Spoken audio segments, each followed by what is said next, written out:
Please welcome back Jaume Claret Muxart. Thanks.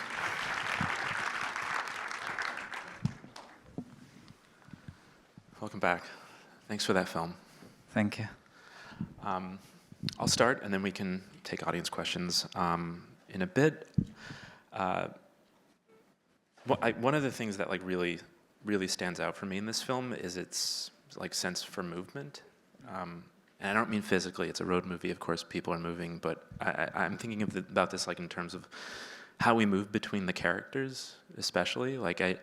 In my experience, I found myself shifting who I felt closest to, across the film, staying not just with Didac, but then shifting to the mother's point of view, and then the father's, and so on, and then coming to realize that each character is seeing themselves through other characters in this film as well. So I wanted to start by asking you a question about how you thought about perspective, and if you conceived of this film as having a central point of view, even if it was just early on, or if you always thought of this as more of a fluid experience. Yeah. Well, first of all, thank you very much for staying here. And thanks for also this first question, which is really important for me, as when I was starting writing the film, in a way I was a little bit bored of seeing films of coming of age about one point of view of a young character, and that point of view never switch. So I was really conscious in that way that I want to write a film that, of course, is in the look of Didac, but there is Didac is as if seen as how the other is sees him, no? So in a way, it's really important, the mother, the brother, the father, because then we can understand more Didac, and he can understand himself also more. So then also I wanted to try to take care and to understand and to be interested in the other characters, no? I want them to be alive. And then I was just that idea that we had also with Pablo Paloma, which is the DOP, that the film is a film that flows. Also the camera flows, the movement is constantly moving, but also this point of view is flowing, no? So we started to change in the markets and in presenting the film. We started to change, and we didn't say coming of age, we started to say flowing of age, no? That's good. I guess I do want to touch on these other characters, but maybe before we get there, if you can share a little bit about what your writing process looks for a film like this, and what your collaboration with Marichel looked like, because you're talking about making all of these characters alive, and I think this film is so alive with so many different references across architecture and literature and music, and so I'm always curious how co-writers work together, and if that plays out with sharing personal stories, references across different disciplines, and so on. Yeah, in that case, in Strange River, I started writing when I was in the Elias Querejeta Cinescola in San Sebastián. It's a school there. I was in the class of Oliver Lache, the director of Sirat, and I was in a moment saying, okay, it's nice, but I need to go to my flat and to stay 1 week, not seeing anybody, just writing this film, this first version of the screenplay.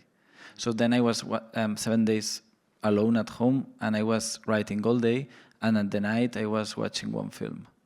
And then I ended these 7 days with a first draft, and I came back to the class of Oliver.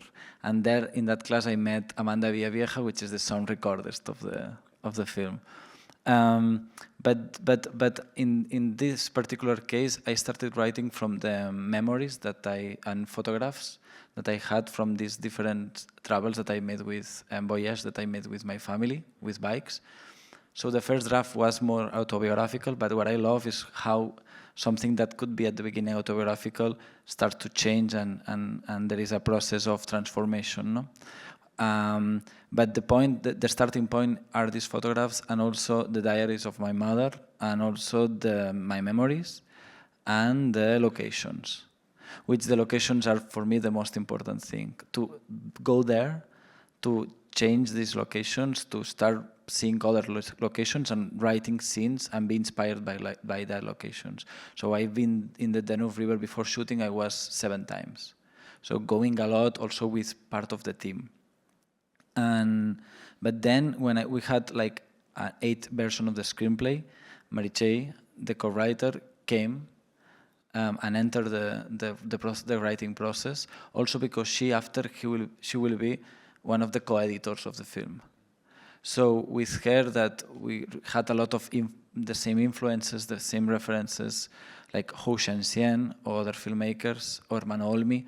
We started to write more in the depth of the characters, because it was something that, and the dialogues, characters and dialogues, it's something that it's difficult, no? So I needed someone that also had some experience before, because she's a filmmaker and she made 2 feature films previously. It's interesting how you like kind of talk about even just like the production process itself is not even being linear, because location scouting is also part of your writing process, and so is editing and so on. Totally. Yeah. You mentioned earlier on in your draft that you were like watching a film each night, and so like I have to ask if like what some of those films were. Which I remember, one was Viaggio in Italia of Rossellini. How is in English? I don't. The title is what? Yeah, Journey to Italy. Because of the relation between the father and the mother, so I was interested in that tension that also had in Viaggio in Italia. Then I remember the first film of the trilogy of Sayajid Rai, of Apu, and it was really influenced me, that film, because of the how the Sayajid works with the ambience and the meteorology, and how this meteorology affects the feelings of the characters.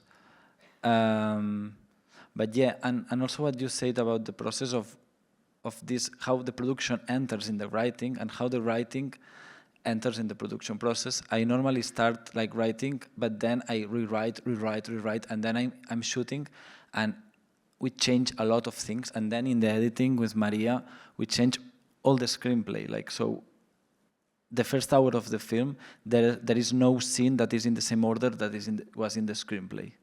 But the film is the same, no? So I try to keep alive the film, because I think that I'm not a genius.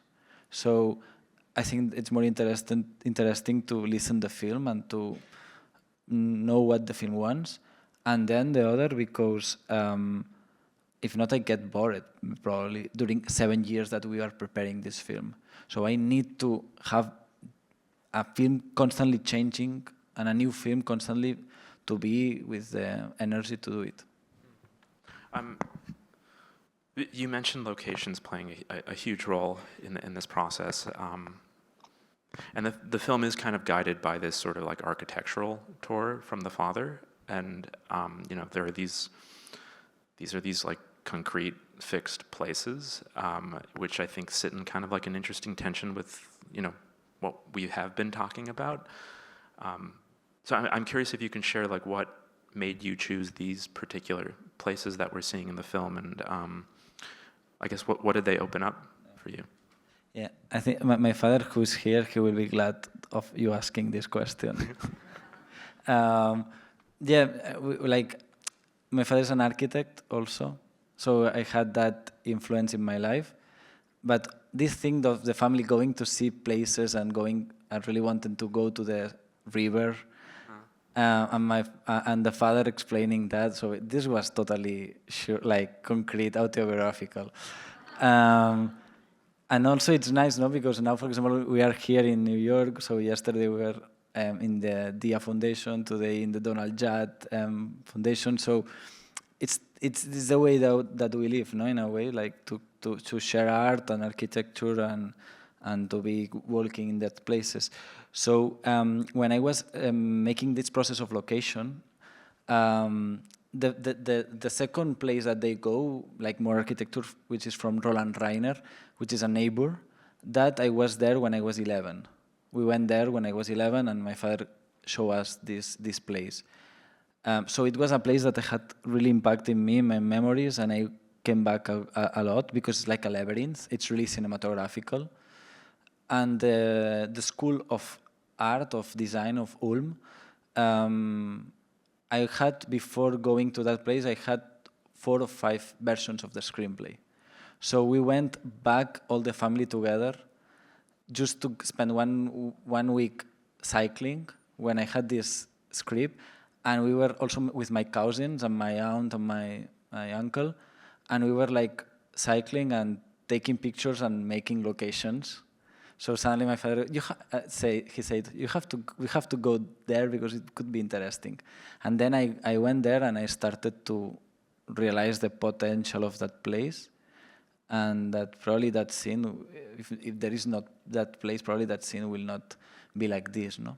But it's curious because the first image that I had in this film, and it was the motor of this film, it's the scene that the 2 boys, they are crossing looks with the music of piano. So they are like dancing in a way, looking in that. That was in the first version of the screenplay, was in a museum, but it was the first image of the film that I had in my mind.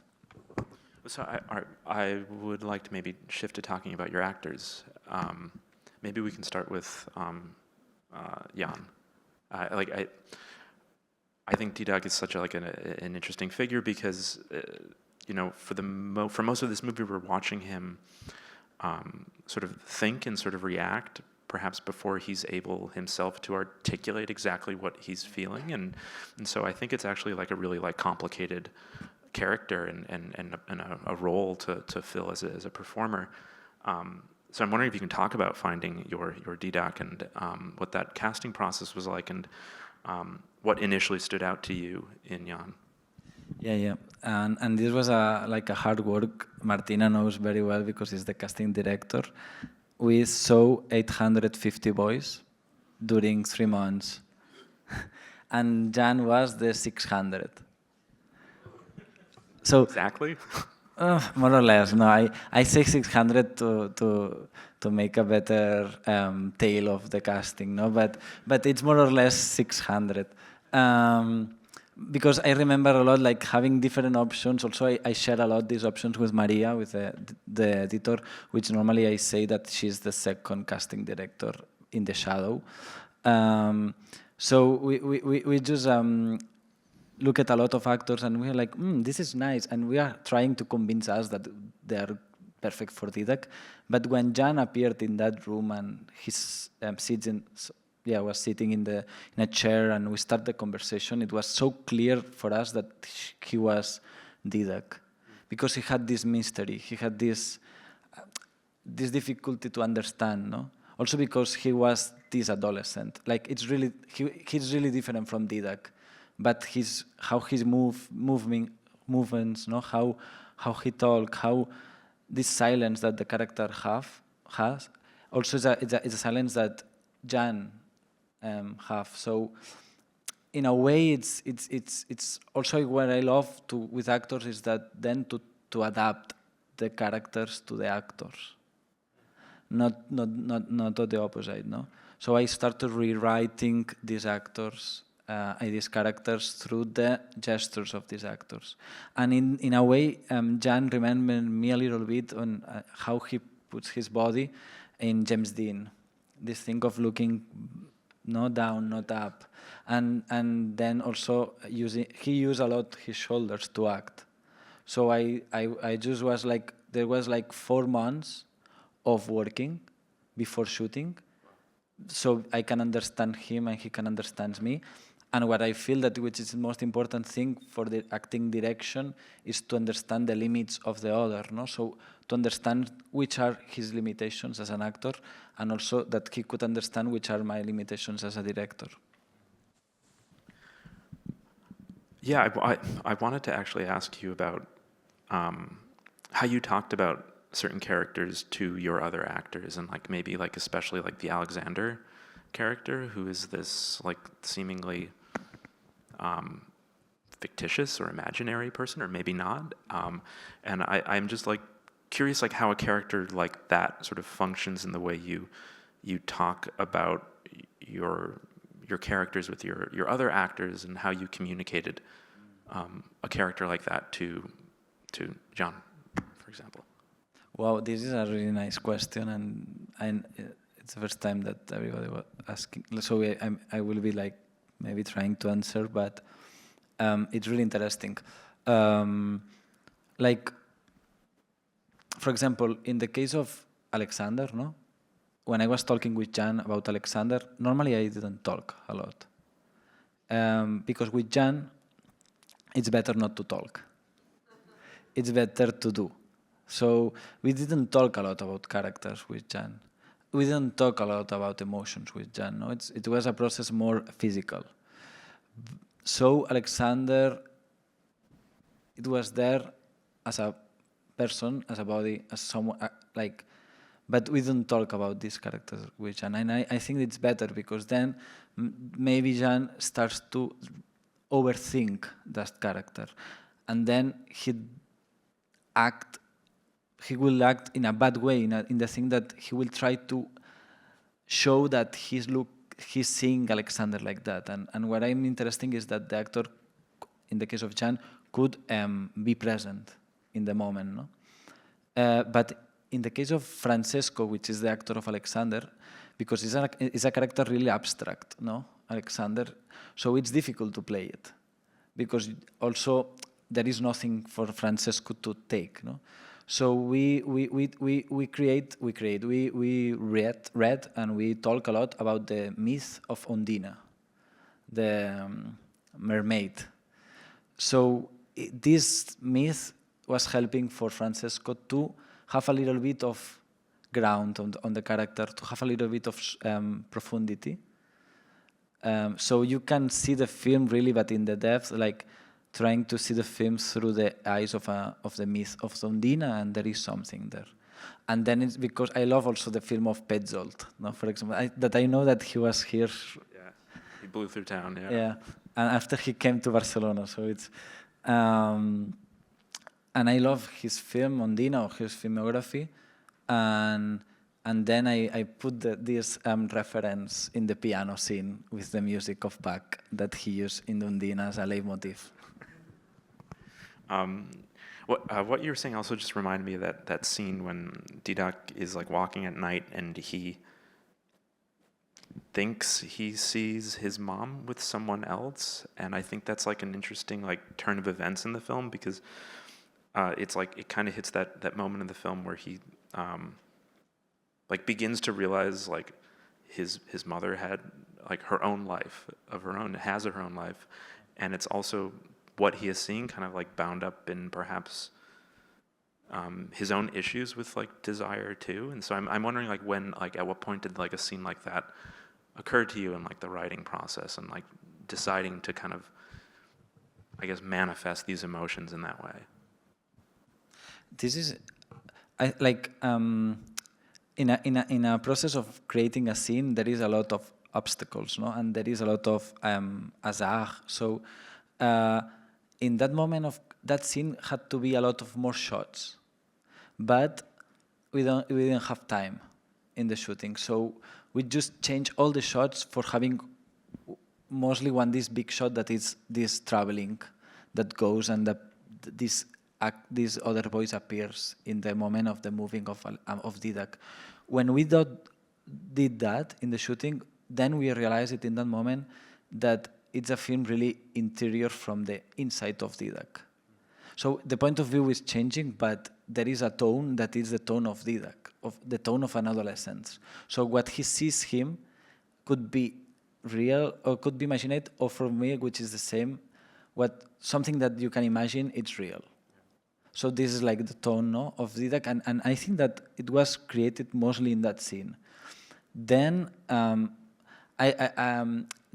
example, the character of this moment of him watching the mother, there was a part in the editing that conflict was bigger, but then in the editing realized that it was better to get it more ambiguous, because the film has this ambiguity of this look of Didac, no.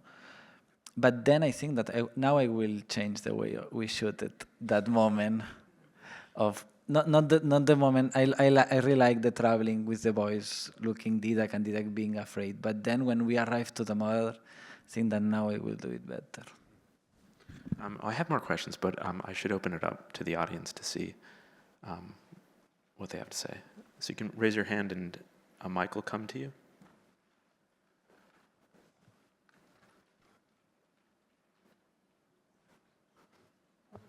Yeah. Oh, sorry. Yeah.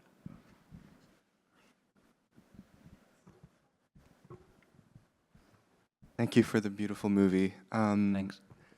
I liked when you said it wasn't a coming of age, but it's really, I want to say, almost a confluence. And I was really curious if you could elaborate, because at some point I started doubting myself and thinking that Didac was the mother and they were one character, because she was mentioning about, the boy, the boat, and then the scene happened. So at that point I was like, oh, I get it. So, but I feel like a lot of these characters are kind of porous, and that's what's beautiful. You're always doubting what is real and what is not real. There's this strangeness to it, and then people and emotions ebb and flow. So, especially with the mother and Didac, if you could elaborate a bit on that. Thanks.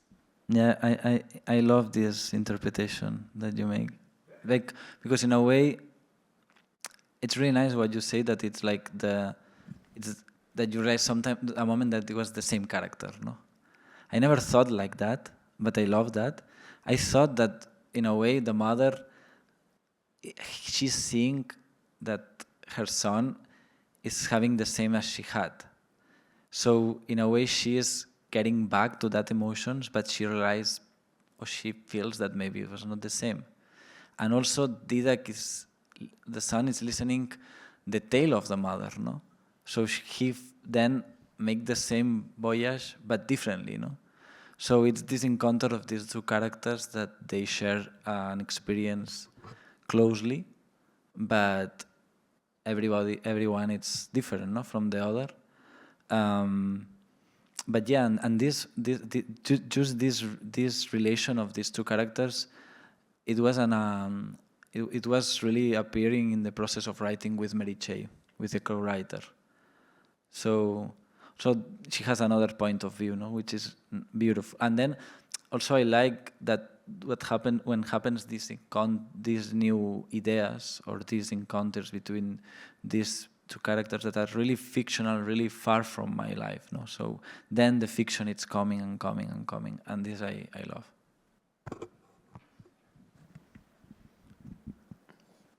Right here.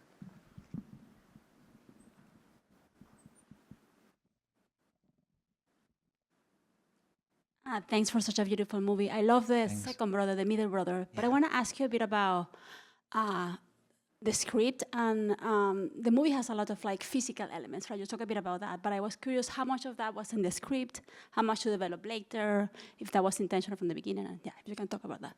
Yeah, thanks. Well, first about the brother, because we talked about the casting process of Jean, but the casting process of Bernat, which is the actor who plays Biel, he wanted like to make the casting for a scripting class. So it's really something from the character, no? Also, and we really like it. It's a character that it's expressed through the looking, no? Someone who is looking all the time. So who is in the counter shot, like in the river shot of Didac. So it was really important the look of him, no? So when we saw it in the casting, it was really like a look that could express a lot. And also it's really interesting because he has a technical acting inside of him that it's pure natural, which is something crazy. But the physicality of these scenes, yeah, absolutely it was in the script, and I love to write. I normally write through gestures, sounds, dialogues, but when I write, I try to be, each line it's a gesture, or it's a movement, or it's a shot, or it's a writing really classical, but at the same time really visual, or there is a lot of elements of sound, and then I was like the importance for me was the intensities, no.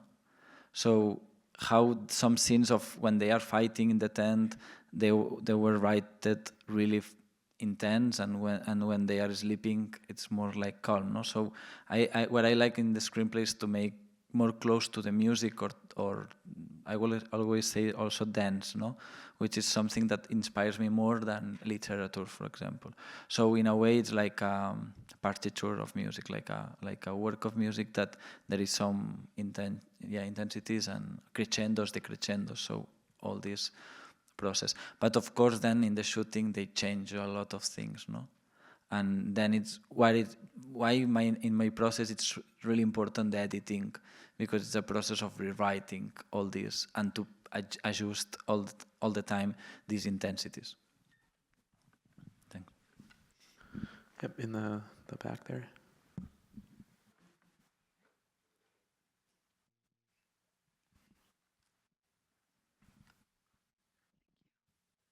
Hi, thank you so much for this film and for your very beautiful answers. I was really curious.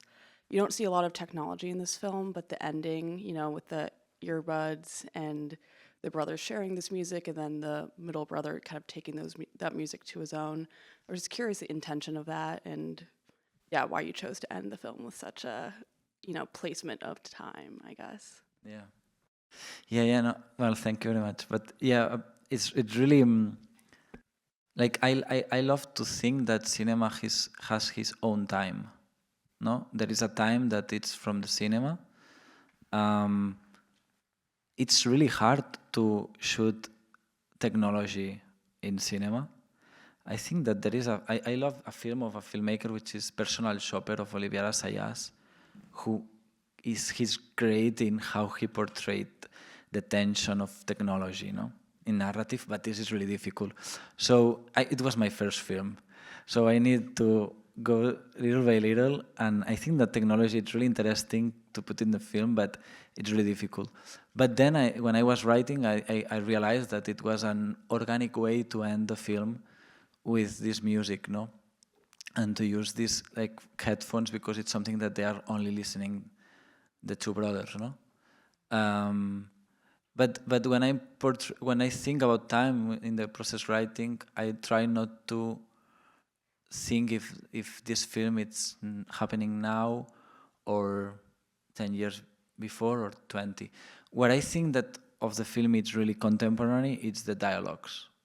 Like I think that the dialogue between the son and the Didac and the father, or the Didac with the mother, these are dialogues that are more concrete from this social class, family, and cultural, and the time that we live. Yeah, we can take you, and then Sir will take you for the final question. Hi, thank you so much for this beautiful theme. Thanks. And yeah, I have a question about the motif of the river, like from the title to how, there's a lots of scenes of the river, but that every time it looks different. And there's also how like river is like a reflection that you look into it, and then you see yourself like changing in different ways. And how at the end, the family were talking about how like they're looking at the river and then how it starts and ends, but then they're all named the same river.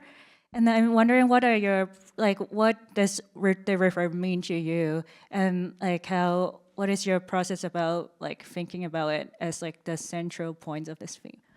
Oh, thanks a lot. I will start with the moment when Guy, the kid, talk about the rivers in that final scene.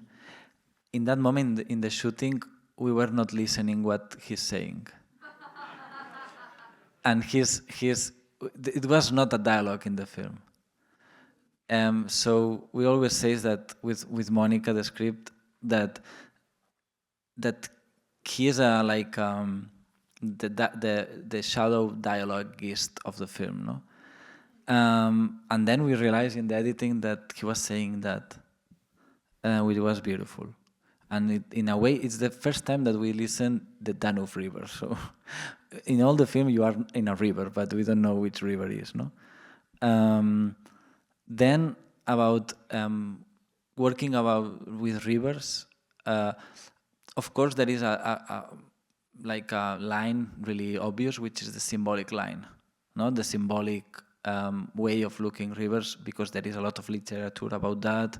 There is a lot of paintings, and I am interested, but not so much. Also, like I like it, I embrace it, I understand it, but then what I love, it's more like the physicality of the river, no?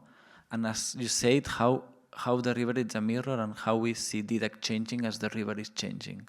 So what I love it's to work through the changing of colors of the waters, the changing of the sound design of that river, of the moment where we are. So you can feel in a physical way, which I feel that cinema, for me, I'm more interested in physical cinema than in psychological cinema.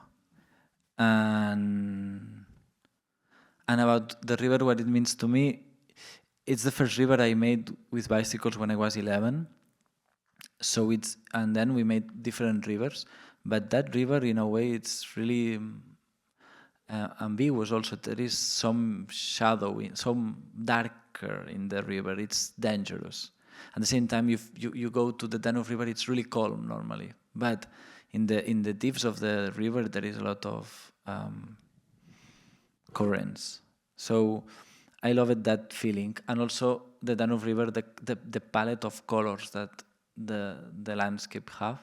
It's in that case it's better for this film than the La Loire or El Rhin or other rivers of Europe that normally the colors are more yellow. So I love it, that dark green of the Danube River. Right here.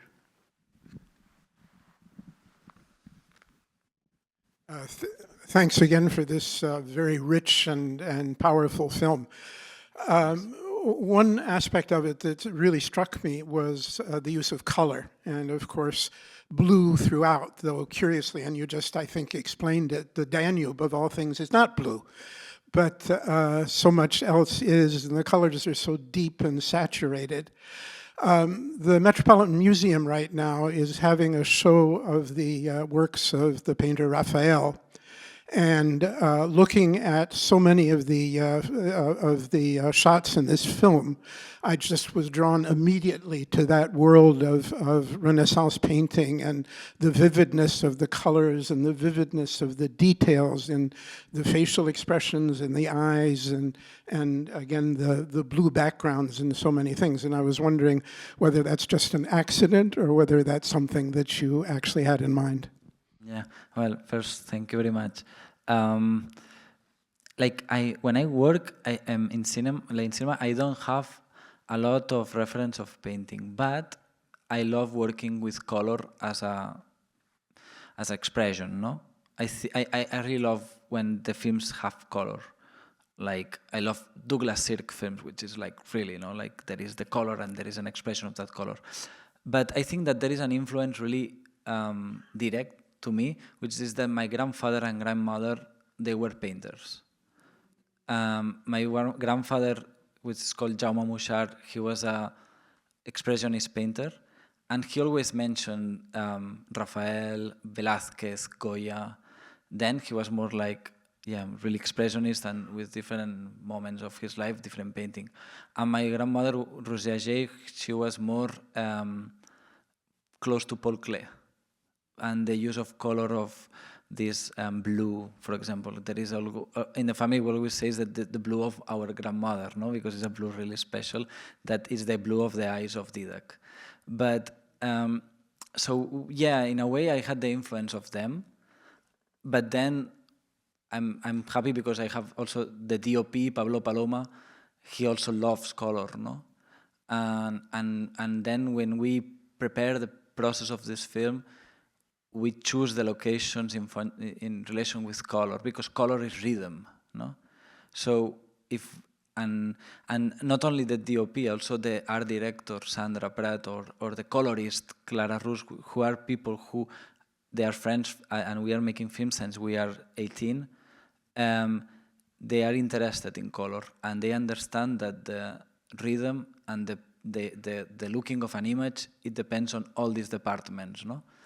But then we edit with Maria a lot of contrast of one color to another, or a transformation of the colors, for example, in the waters, no? That we find that in a short film that we made before of the Danube River also. We find that we can change the colors of the waters with the technology. Thanks. We have to end it there. But Jaume, thank you so much Thank for being you. here for your film. Thank you.